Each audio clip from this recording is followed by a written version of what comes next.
Hi guys, welcome to our channel day before JNTU exams. The various dichotomies are as follows. First one is testing versus debugging, and second one is function versus structure, and third one is the designer versus tester, fourth one modularity versus efficiency, small versus large, and builder versus buyer. Come to the first difference is testing and debugging. The goal of testing is to detect the errors in a program.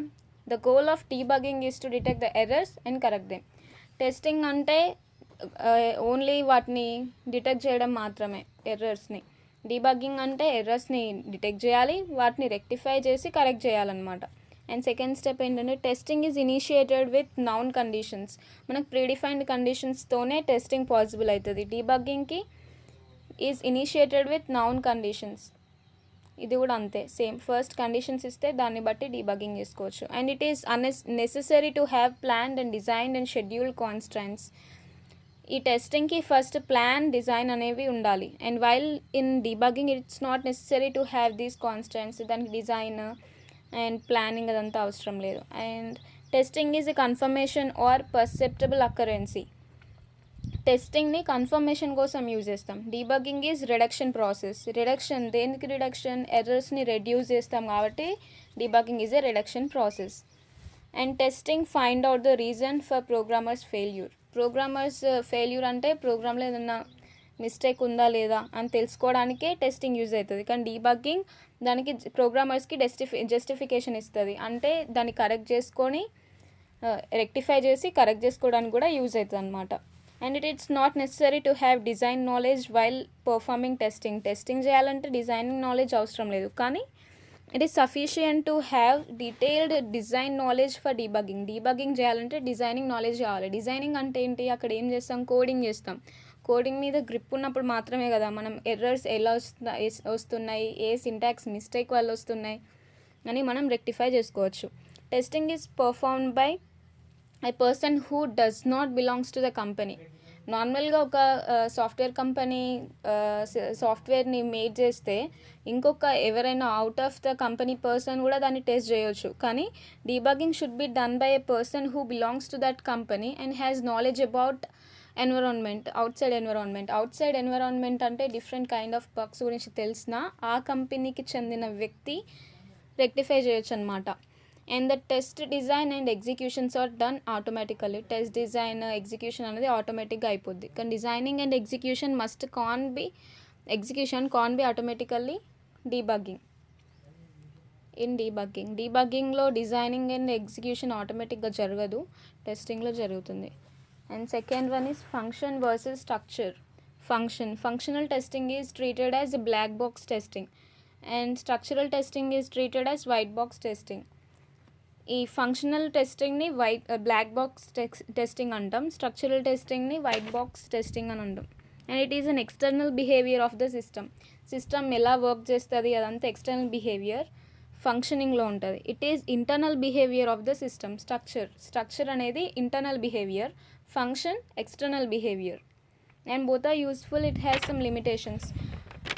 ఇవి రెండింటికి some limitations ఉన్నాయి. Functional testing అయినా structural testing అయినా కొన్ని limitations ఉన్నాయి. And the target different bugs, detect all the bugs but takes infinite time. Functional బ్లాక్స్లో అంటే black box టెస్టింగ్లో మనకి అన్ని ఎర్రర్స్ దొరుకుతాయి, కానీ దానికి ఇన్ఫినైట్ అమౌంట్ ఆఫ్ టైం పడుతుంది. స్ట్రక్చరల్ ఏంటి? Bugs can be completely detected. కంప్లీట్గా ఏం చేసినా మనకి ఫుల్గా డీబగ్ అవ్వదు. Third one is designer versus tester.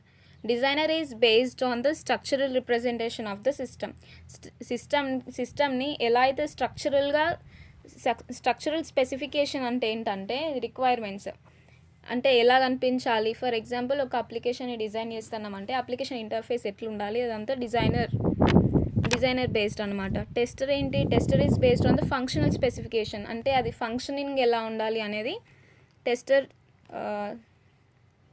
Tester మీద డిపెండ్ అయి ఉంటుంది. And he or she depends on the implementation details. ఇవి రెండు కూడా ఇంప్లిమెంటేషన్ డీటెయిల్స్ అంటే ఏంటి? రిక్వైర్మెంట్స్. యూజర్ ఫస్ట్ మనకు కస్టమర్ వచ్చి ఇంప్లిమెంటేషన్ డీటెయిల్స్ ఇస్తారు కదా, రిక్వైర్మెంట్స్ ఏమేమి కావాలో దానిపైననే డిజైనర్ అయినా టెస్టర్ అయినా డిపెండ్ అయి ఉంటారు అనమాట. And third one is The knowledge of implementation makes a designer to design software that is efficient. మనకి ఎఫిషియంట్ సాఫ్ట్వేర్ కావాలంటే ఇంప్లిమెంటేషన్ డీటెయిల్సే నాలెడ్జ్ ఉండాలి. And due to lack of implementation details the developed software is insufficient. Implementation knowledge మనకు లేకపోతే ఇన్సఫిషియంట్గా software produce అవుతుంది అనమాట. And fourth one is a software designer is responsible for designing and executing the task test. Software developer designer దేనికి responsible, designing and ఎగ్జిక్యూషన్కి responsible. అట్లనే tester కూడా designing and ఎగ్జిక్యూషన్కి రెస్పాన్సిబులే. And text executed by software designer based on structural specification. ఈ designer అయితే structural specification మీద depend అయి ఉంటాడు, కానీ డిజైనర్ టెస్టర్ ఏంటి, టెస్టర్ డిపెండ్స్ ఈ కాన్స్టెంట్స్ మీద డిపెండ్ అయి ఉండడు అనమాట. ఎలాంటి కేసెస్లో కానీ టెస్ట్ టర్మినేట్ అవ్వదు. అండ్ సిక్స్త్ పాయింట్ ఏంటంటే అనే increase in knowledge of design knowledge ఎక్కువ ఉంటే మనకి ఇక్కడ ఫాల్ట్ ప్రాబిలిటీ ఎక్కువ ఉంటుంది అనమాట. ఇందులో ఏంటి, టెస్టర్లో మనకి ఎంత డిజైన్ నాలెడ్జ్ ఉంటే అన్ని అన్నెసెసరీ టెస్ట్ కేసెస్ని ఎలిమినేట్ చేయొచ్చు. And fourth one is modularity versus efficiency. First one, module is nothing but ఒక సిస్టంలో చిన్న కాంపోనెంట్ని ఏమంటాం, మాడ్యూల్ అంటాం. సిస్టంలోనే కాదు, ప్రోగ్రామ్ని ఒక లార్జ్ ప్రోగ్రామ్ ఉందనుకోండి, అందులో చిన్న చిన్న బ్లాక్స్గా డివైడ్ చేయొచ్చు దాన్ని. ఆ బ్లాక్స్ని మాడ్యూల్ అని అంటాం. అట్లనే ఒక పెద్ద సాఫ్ట్వేర్ని డిజైన్ చేయాలన్నా కానీ దాన్ని చిన్న చిన్న మాడ్యూల్సే డివైడ్ చేసుకొని టీంలో ఉన్న మెంబర్స్కి అసైన్ చేస్తారనమాట. సో అట్లా మాడ్యూల్ ఇంటిగ్రేషన్కి మనకి ఎఫిషియన్సీ అవసరం అన్నట్టు. చిన్న చిన్నవి ఇప్పుడు ఫర్ ఎగ్జాంపుల్ చిన్న చిన్న మాడ్యూల్స్ని మనం కలెక్ట్ చేసినాం అనుకోండి, దానికి తక్కువ ఎఫిషియన్సీ అవసరం. అదే లార్జ్ మాడ్యూల్స్ని ఇంటిగ్రేట్ చేస్తే ఎక్కువ ఎఫిషియన్సీ అవసరం. అండ్ స్మాలెస్ట్ వాటిని ఇంటిగ్రేట్ చేయడం వల్ల అది మీనింగ్ఫుల్ ఉంటుంది, కానీ లార్జెస్ట్ అయితే మీనింగ్ఫుల్ ఉండదు అనమాట. అది ఇక్కడ ఉంది. Smallest module integration is difficult but program is understanding.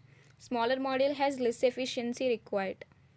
And third one is largest module integration is easy but program is not understanding. Larger modules have more efficiency required. And fourth point, each module has use an independent test cases.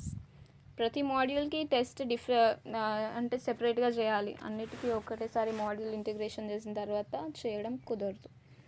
Test and system both can be consider as a modular components. Test అయినా systems అవి రెండింటిని కూడా modular కాంపోనెంట్స్గా అనొచ్చు. Since each of them are made up of separate modules as module can be defined as a distinct small component. ఇందాక చెప్పిన కదా, distinct చిన్న చిన్న కాంపోనెంట్స్ని ఏమంటాం మనం, మాడ్యూల్ అంటాం. ఆ మాడ్యూల్స్ని టెస్ట్ అయినా సిస్టమ్స్ అయినా కానీ మాడ్యూల్ అనే అనొచ్చు. A module can be defined as a distinct small components that has a well-defined purpose. It is very easy to understand the system if each of the components used to construct the system is small. అంటే సిస్టమ్ని ఎలా మనం build చేస్తాం, system అంటే ఏంటిది, ఇక్కడ సాఫ్ట్వేర్ని build చేయడానికి చిన్న చిన్న మాడ్యూల్స్ తీసుకున్నట్టయితే మనకి ఈజీగా అర్థమవుతుంది. And every component interacts with each other and means of ఇంటర్ఫేసెస్ని యూజ్ చేసుకొని చిన్న చిన్న ఈ కాంపోనెంట్స్ అంటే మాడ్యూల్స్ని ఇంటిగ్రేట్ చేస్తాం అనమాట. And testing process done in the form of modular components ఫామ్లోనే టెస్టింగ్ కూడా జరుగుతుంది. And smaller test cases are very easy to re-execute when a bug is detected. ఇప్పుడు చిన్న చిన్న మాడ్యూల్స్ తీసుకున్నాం అనుకోండి, ఏదైనా అక్కడ బగ్ అంటే ఎర్రర్ ఉంది, దాన్ని మళ్ళీ ఎగ్జిక్యూట్ చేయాలంటే ఈజీ. చిన్న ప్రోగ్రామ్ని కంపైలర్కి తక్కువ టైం తీసుకుంటుంది. అదే మనం లార్జ్ అమౌంట్లో మాడ్యూల్స్ తీసుకున్నాం అనుకోండి, అంటే లాంగ్ మాడ్యూల్స్ తీసుకున్నాం అనుకోండి, వాటిని మళ్ళీ ఎగ్జిక్యూట్ చేయాలంటే ఎక్కువ టైం పడుతుంది. So smaller modules are best. And at the same time if the particular test has a bug then only that test must be changed rather than modifying the entire test plan. మనం test plan మొత్తం change చేయకుండా చిన్న bug ఉంటే ఆ చిన్న మాడ్యూల్ని మళ్ళీ execute చేసుకోవచ్చు, లేదంటే మోడిఫై చేసుకోవచ్చు. Each test is designed so as to reduce the burden of test design and test debugging and test execution. అంటే మొత్తం కలిపి ఒకటేసారి టెస్ట్ చేయకుండా డిఫరెంట్ మాడ్యూల్స్ని డిఫరెంట్ టైమ్స్లో టెస్ట్ చేయడం వల్ల మనకి టైం సేవ్ అవుతుంది కంపైలర్ ఎగ్జిక్యూషన్కైనా డీబగ్గింగ్కైనా రీఎగ్జిక్యూషన్కైనా. సో అదనమాట. And fifth one is small versus large. Small programs have only few lines of code, large programs have large amount of lines of code. తెలుసు, లార్జ్ అంటే స్మాల్ అంటే తెలియదా? ప్రోగ్రామ్ స్మాల్ ఫ్యూ లైన్స్ ఉంటాయి, దాన్ని small few lines ఉంటేనేమో small program అంటాం, large amount of number of lines ఉంటే large program అంటాం. They consisting of few components. Few components అంటే ఫ్యూ మాడ్యూల్స్ అనమాట. ఫ్యూ మాడ్యూల్స్ ఉంటే small program. They consisting of large number of components. చాలా components ఉంటే large program. And small programs does not require any technique for testing. ఏ technique అవసరం లేదు, normally ఒకసారి మొత్తం టెస్ట్ చేస్తే అయిపోతుంది. They require different types of techniques for testing. Large ప్రోగ్రామ్ని మనం టెస్ట్ చేయాలంటే డిఫరెంట్ టైప్స్ ఆఫ్ టెస్టింగ్స్ అవసరం. And it has a following phases like designing, coding, testing, debugging. Small ప్రోగ్రామ్కి ఏంటి, అన్నిటికీ సేమ్ ఉంటాయి అనుకోండి, designing, coding, testing, debugging. And it has data dictionary to store the data and perform the unit testing. అదే large amount of data అనుకోండి, ఈ ఫేజెస్ని రావడానికి దానికి డేటాని స్టోర్ చేసుకోవాల్సిన అవసరం ఉందన్నమాట. So data dictionary to store the data and performs the unit testing. Unit testing అంటే చిన్న మాడ్యూల్స్లో ఆ లార్జ్ ప్రోగ్రామ్ని చిన్న మాడ్యూల్స్గా కన్వర్ట్ చేసి యూనిట్ టెస్టింగ్ చేస్తారు అప్పుడు. And small programs are more efficient. అంతే కదా, స్మాల్ అమౌంట్లో ఉంటే తొందర ఎఫిషియన్సీ ఎక్కువ ఉంటుంది, తొందరగా ఎగ్జిక్యూట్ అవుతుంది. And large programs has less efficient. And small programs are written by a single programmer, నార్మల్గా ఒక రాయొచ్చు. And large programs are written by the different programmers. Different టీంలో ఉన్న 7 మెంబర్స్ ఉంటే 7 మెంబర్ ఒక ప్రోగ్రామ్ రాసి ఆ మాడ్యూల్స్ని అటాచ్ చేస్తే లార్జ్ అమౌంట్ ఆఫ్ ప్రోగ్రామ్ అయిపోతుంది. And small programs are written by a single programmer and large different programmers. And the quality of small program high compared to that of large program. Small program quality high ఉంటుంది, ఎందుకంటే ఒకరే రాస్తారు కాబట్టి వాటిని debug చేయడమైనా కానీ ఈజీగా ఉంటుంది. And different ప్రోగ్రామర్స్లో ఒక్కరు మిస్టేక్ చేసినా కానీ ప్రోగ్రామ్ మొత్తం కొలాప్స్ అయిపోద్ది, అంటే ఎర్రర్స్ ఎక్కువ వస్తాయి. And the quality of large program is low when it is compared to the small program, అంతే కదా. And sixth one is builder versus buyer. Who is going to design the system and it's accountable to buyer. Builder అంటే ఎవరు, సిస్టమ్ని design చేసేవాడు. And బయ్యర్కి cell చేసేవాడిని builder అంటాం. And buyer అంటే who buys the system for profits and services. లేకపోతే అతను ఒక కంపెనీలో దాన్ని యూజ్ చేసుకుందాం అనుకుంటున్నాడా, లేకపోతే తన సర్వీసెస్కైనా ఓన్ ప్రాఫిట్స్ కోసం యూజ్ చేసుకునేవాడు బయ్యర్. అండ్ యూజర్ అంటే final user who are beneficial. For example ఇప్పుడు సాఫ్ట్వేర్ ఇండస్ట్రీ, సాఫ్ట్వేర్ కంపెనీ ఉందనుకోండి ఒకటి, అందులో ఒక సాఫ్ట్వేర్ని డిజైన్ చేయమని ఎస్బీఐ వాళ్ళు చెప్పిండ్రు. అంటే ఎస్బీఐ వాళ్ళు ఇక్కడ ఎవరు, బయ్యర్. బిల్డర్ ఎవరు, సాఫ్ట్వేర్ కంపెనీ. అక్కడ యూజర్స్ ఎవరు, మళ్ళీ మనం పీపుల్. ఫైనల్గా ఏటీఎంని ఎవరు యూజ్ చేసుకుంటారు, మనం. ఏటీఎంకి వాళ్ళు కోడ్ రాసి ఆ సాఫ్ట్వేర్ని ఎస్బీఐ వాళ్ళకి సబ్మిట్ చేస్తే వాళ్ళు బయ్యర్ కదా, మనం యూజర్స్, మనం ఏటీఎంని లాస్ట్కి యూజ్ చేసుకుంటాం. And tester, who test the software.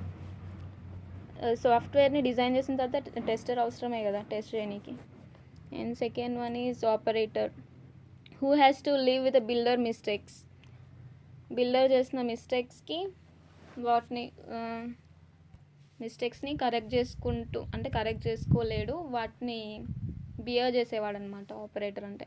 The objective of independent software development is provide and improved software quality and enhance security, better testing. ఇండిపెండెంట్గా సాఫ్ట్వేర్ని డెవలప్ చేయడం వల్ల ఇక్కడ సాఫ్ట్వేర్ క్వాలిటీ పెరుగుతుంది, సెక్యూరిటీ పెరుగుతుంది, ఇంకా బెటర్ టెస్టింగ్ కూడా బెటర్ ఉంటుంది. And this objective has become a core of many organizations. చాలా ఆర్గనైజేషన్స్ ఈ ప్యాటర్న్ని ఫాలో అవుతున్నాయి. And while developing a software, it's not necessary that a software be purchased from a vendor. ఒక vendor నుంచే మనం దాన్ని పర్చేస్ చేయాల్సిన అవసరం లేదు. There are many persons in a software development life cycle like programmers, testers that can be merged with to perform various test operations. నార్మల్గా vendors అంటే ఎవరు, ఈ ప్రోగ్రామర్స్, డిజైనర్స్ అందరూ ప్రోగ్రామ్ చేసి ఎవరికైతే ఇస్తారో వాళ్ళు వెండర్. ఆ వెండర్ దగ్గర నుంచి వెళ్ళి మనం బై చేయకుండా ప్రోగ్రామర్స్ దగ్గర నుంచి అయినా డిజైనర్ దగ్గర నుంచి వెళ్ళైనా కానీ మనం కొన్ని ఆపరేషన్స్ని మర్జ్ చేసుకొని కొనుక్కోవచ్చు. And the builder is that who is responsible for developing the designing the సాఫ్ట్వేర్ని ఎవరైతే డిజైన్ చేస్తారో వాళ్ళు బిల్డర్. బయ్యర్ అంటే ఎవరు? The one who pays for the software for gaining profit gain చేయడం కోసం ఎవరైతే పే చేసి సాఫ్ట్వేర్ని కొనుక్కుంటారో వాళ్ళు buyer. And the user is the one who is final recipient of the system. User అంటే లాస్ట్కి ఏటీఎంని ఎవరు యూజ్ చేసుకుంటున్నారు? మనం. సో మనం users. The tester is the one who is responsible for any kind of builders loss అంటే ఏంటి? ఇక్కడ ఏమైనా ఎర్రర్స్, బగ్స్, ఫెయిల్యూర్స్, ఫంక్షనాలిటీస్లో ఏదైనా డిఫెక్ట్స్ అవన్నీ ఏమున్నా ఎవరు responsible? Tester responsible. The operator is the one who takes its account the builders mistake and users criticism and testers faults and the bias decisions while developing any software application. Operator అంటే ఎవరు? ఈ builders మిస్టేక్స్కైనా users అంటే ఎవరు? మనం. ఏదైనా mistake, ఏటీఎంలో ఏదైనా mistake ఉందనుకో, మనం 500 డ్రా చేస్తే 100 వస్తున్నాయి అనుకోండి, అంటే అక్కడ మిస్టేక్ కదా. యూజర్స్ మనం క్రిటిసైజ్ చేస్తాం ఆపరేటర్ని. అండ్ టెస్టర్ ఫాల్ట్ అంటే కరెక్ట్గా డీబగ్ చేయకపోయినా. ద బయ్యర్ డెసిషన్స్ అంటే తను ఇచ్చిన రిక్వైర్మెంట్స్కి కరెక్ట్గా లేదు సాఫ్ట్వేర్ అంటే అందరి క్రిటిసిజంకి ఆపరేటరే బాధితుడు అనమాట. ఏ సాఫ్ట్వేర్ అప్లికేషన్కైనా ఇంతే. Thank you for watching and please like, share and subscribe.